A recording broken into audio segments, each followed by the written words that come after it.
Struggle. It has been a worldwide phenomenon. I remember being asked to do a lecture on this at Johns Hopkins, along with Francis Collins, the co-mapper of the human DNA, in the great genome project that he did, along with another scientist. And as we were there, and many other worldviews were speaking, I kept looking at the subject. What does it mean to be human?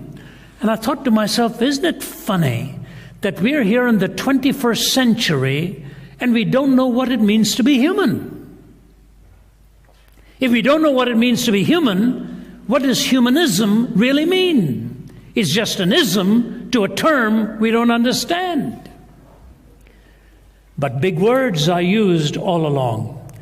And you think to yourself, you say, dogs really don't get together for a conference to discuss the meaning of dogginess. It's not an issue to them. By instinct, they just live out dogginess. We're the ones who are the smartest ones on the planet, and we don't know who we really are. But the terms are getting bigger and bigger.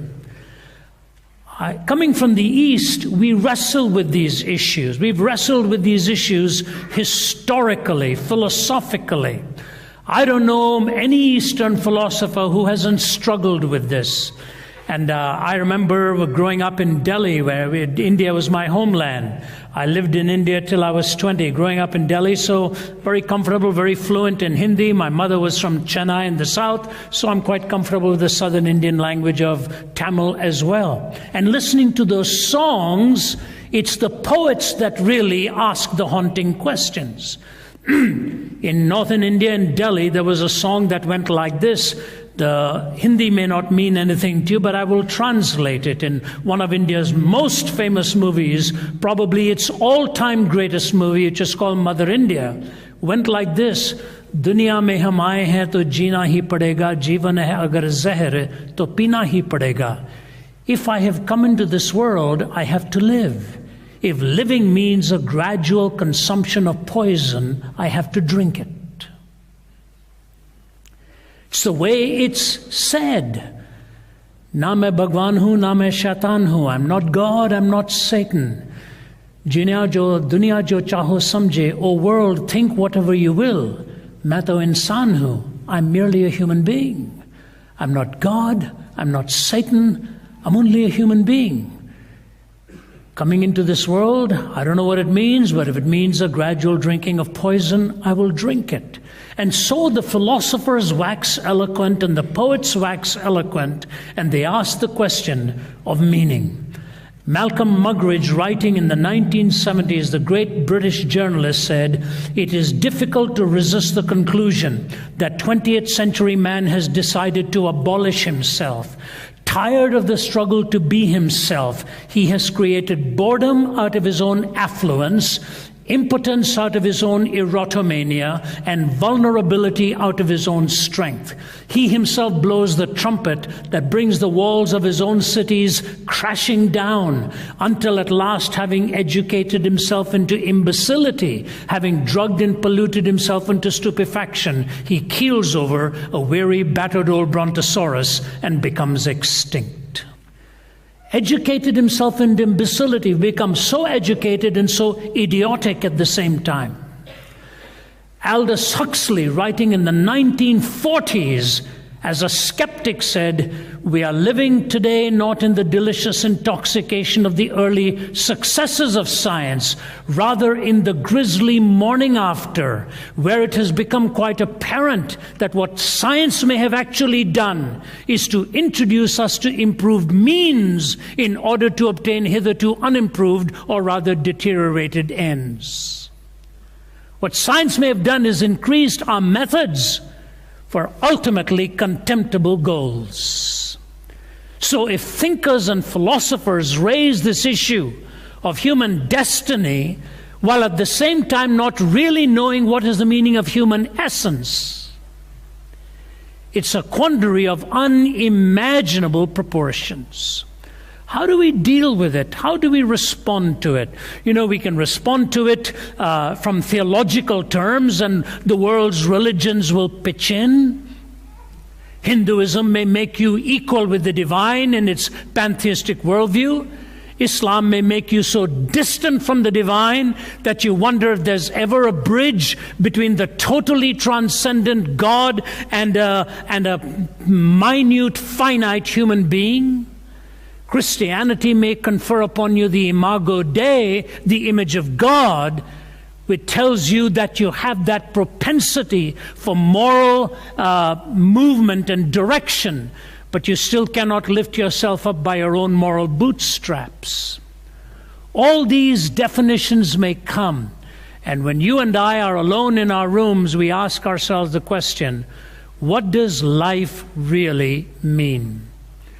I heard today while we were driving in here that over 100 people chose to take their lives by jumping in front of a train in Belgium last year. Japan records a very high number of suicides. As a matter of fact, my own journey to Christ began on a bed of suicide when I was 17 years old.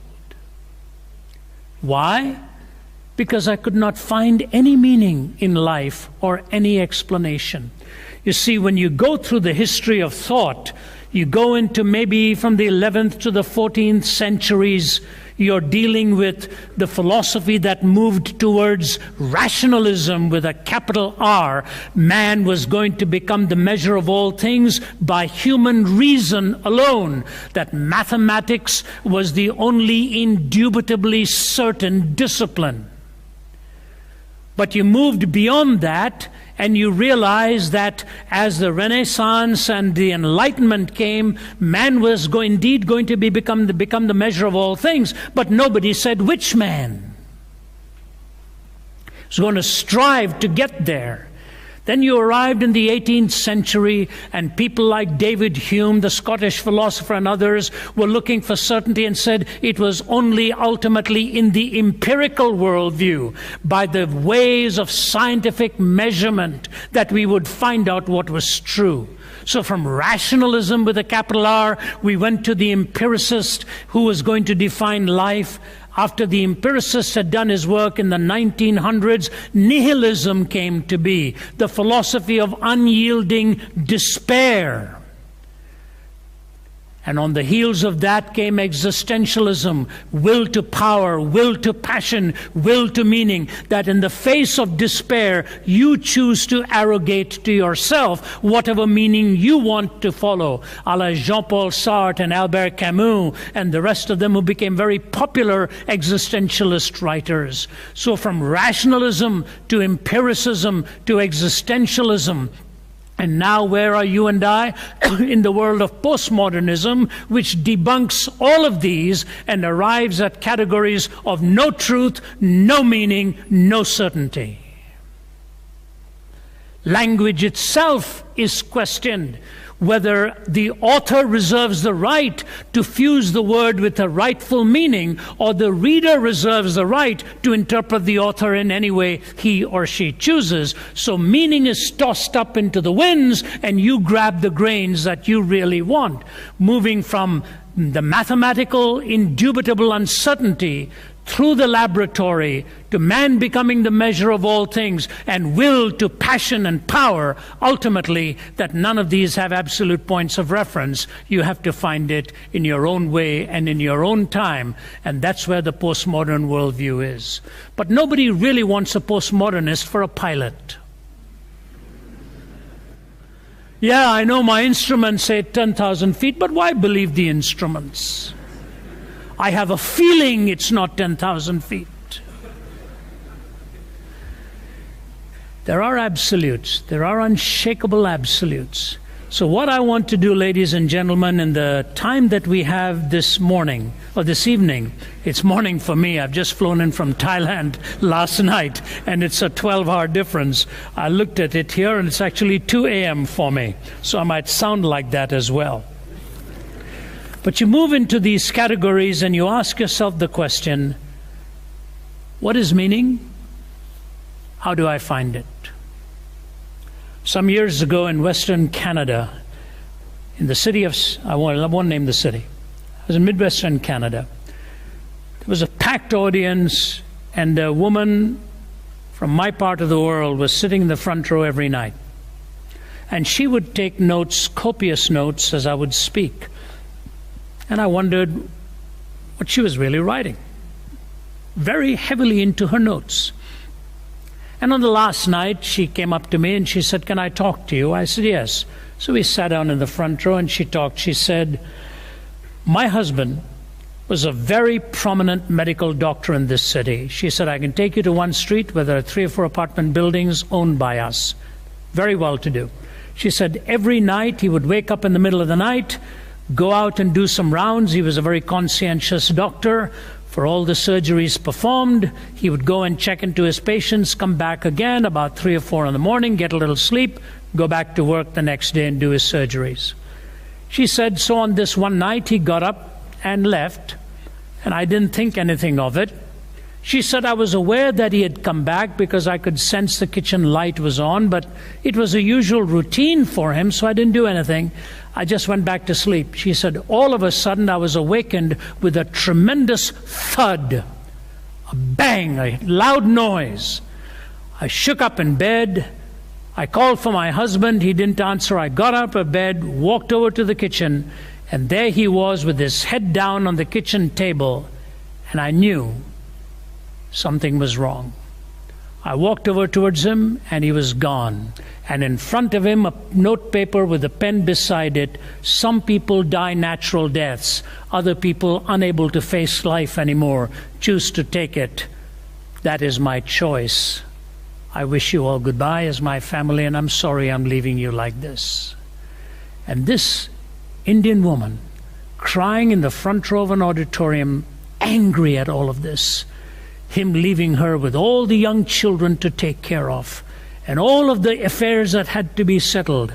She said, I want to ask you why. Why does anybody do this?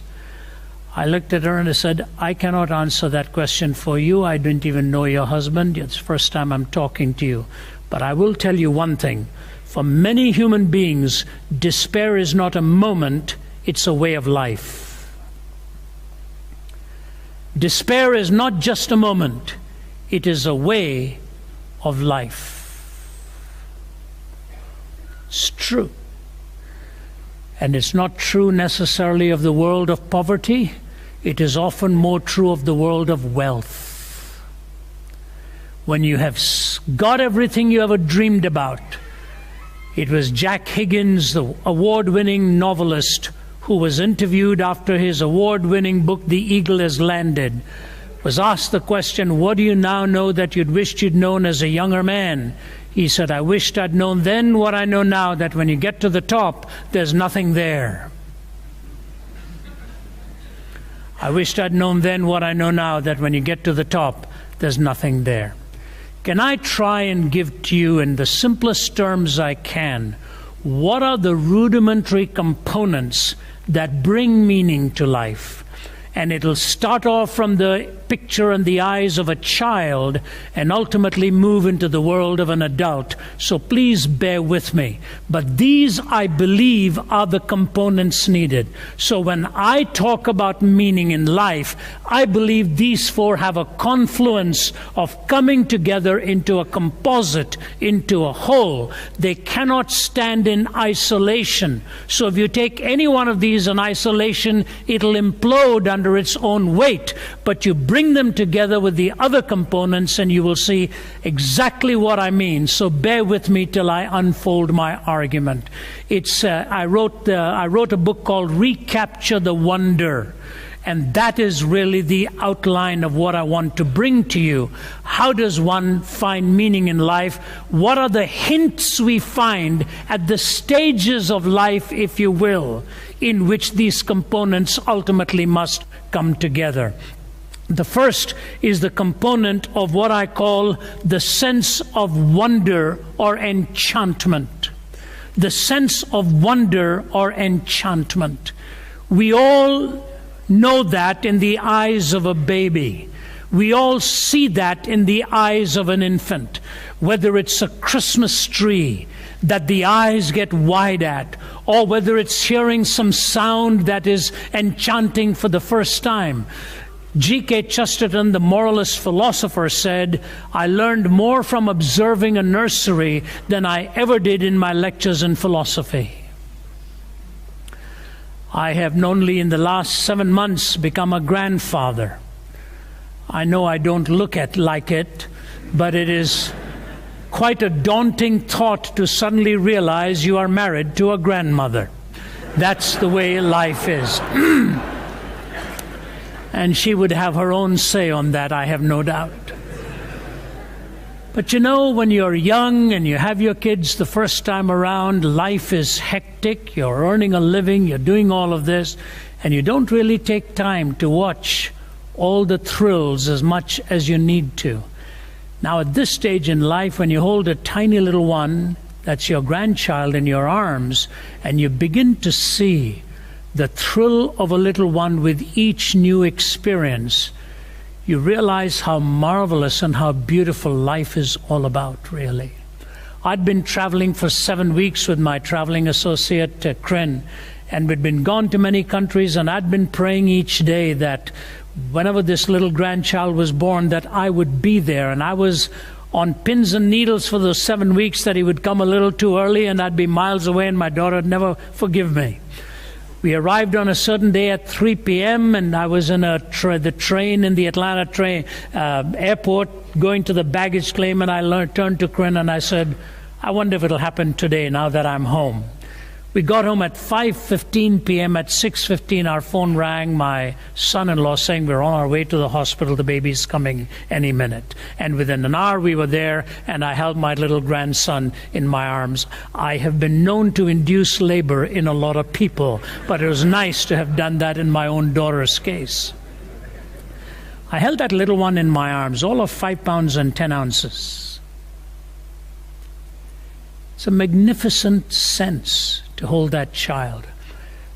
2 days later, I was in a bank talking to one of our bank tellers. They asked me, how's Naomi doing? I said, they know my daughter Naomi. I said, the baby's here, newly born baby. And I looked at the teller and I said, you know what? When I look at a baby like that, I say to myself, how does anyone not believe in God? And you know what she said? And how does anyone ever think of hurting a little one like that? The two realities of life immediately converged in discussing a newborn baby, the wonder of life and the hideousness of human depravity. That you can see something so magnificent and yet recognize that there are capacities. In fact, the first thing the nurse said to her when she came into the room, while my wife and I were there, are to give her the security protection for the baby and the wristband, so that if that child were ever taken into an elevator on that floor anywhere, it would trigger an alarm system. And imagine a young mother who's just held her little baby in her arms being told of the possibility of a child being kidnapped. Shocking, absolutely shocking. Now you watch that little child grow, and the enchantment and wonder. And then you find out how marvelous the fairy tales really are, and you start reading the fairy tales as they get older. And you noticed two things about every fairy tales. There is the extraordinary thing that you notice, the world of enchantment. But then two things come into that fairy tale very quickly. If you don't come back by such and such, you will become a such and such. It's always a condition. If you don't come back by 12 o'clock, you'll become a pumpkin. That sort of stuff. And no one ever says to the fairy godmother, how come? G.K. Chesterton says, because if you say to the fairy godmother, how come, you may as well be prepared for the fairy godmother to say to you, how come there is even a fairyland? There's always a condition, and there's always the recognition of the mystery that you don't always question every condition. The conditions are there for life. Now, what I want to say to you is this. If you take wonder away and you take enchantment away, You take the mystique and the mystery away of a little life, and as life goes on, two things will happen. You know, what the first thing will happen? The first thing that will happen is you will lose a sense of gratitude and think you owe nothing to anybody. You are really the provider of all of your needs. The loss of gratitude always follows the loss of a sense of wonder. I lived and grew up in Delhi. I never earned a penny in my pocket until I left India at 20 years old. I never even received any pocket money. I just knew how to make friends with kids who got pocket money. And I knew how to enjoy all those things with people who had it. I never had it.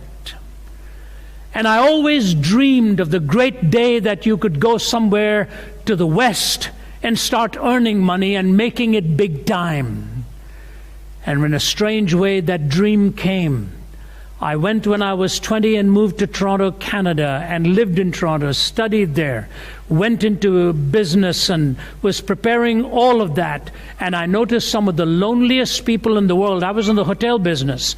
Some of the loneliest people in the world would be sitting there at night with something in their hand to drown their sorrows and drown their monotony and drown their boredom. And I found myself trying to answer questions of people who had 10 times more than I did. Now in America, we're in a quandary financially. We borrowed and borrowed and borrowed against that which we could not repay. In English, you have a saying of certainty. You can take that to the bank, but you better not say that now. Have you insured that? You're not sure about the insurance companies now. You're not sure about the banks now.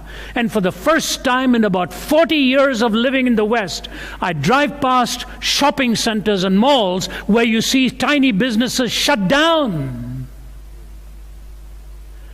And it has all come on the heels of the last 20 or 25 years of irresponsible living that has come hand in hand with the rejection of the place of God in human destiny. We don't want to, you can go to the Forbidden City in Beijing today on a given day in December and see Merry Christmas, and yet in the United States you take your life in your hands in a public institution if you put up a sign called Merry Christmas. Somebody from the American Civil Liberties Union will want to sue you for that. They want to ban prayer in schools. I saw a bumper sticker that said, as long as there are mathematics examinations, there will always be prayer in schools.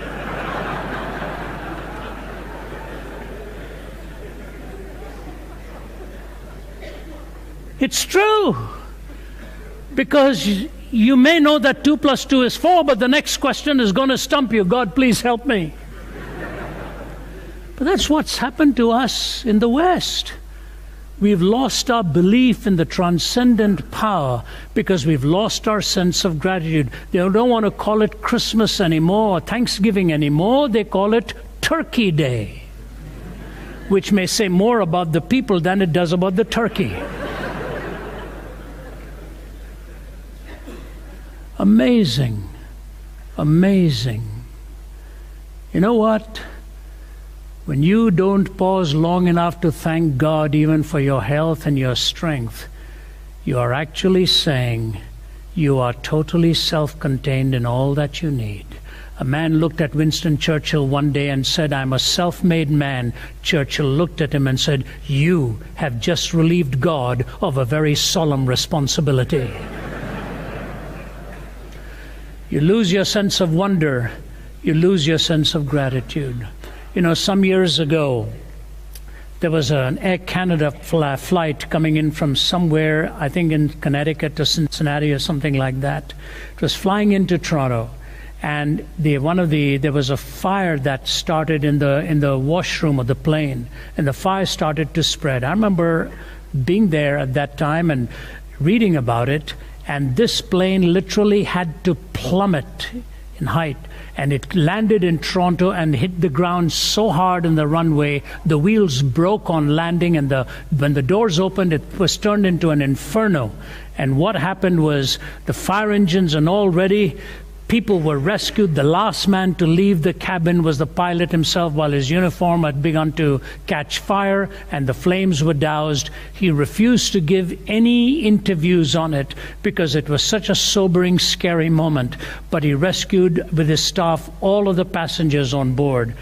What happened the next day was one passenger after another saying, "We thank that pilot for his skill and his courage. He brought us down safely, and he was the last man to leave after every passenger had disembarked and been rescued." If you were on that plane, you'd want to thank that captain too.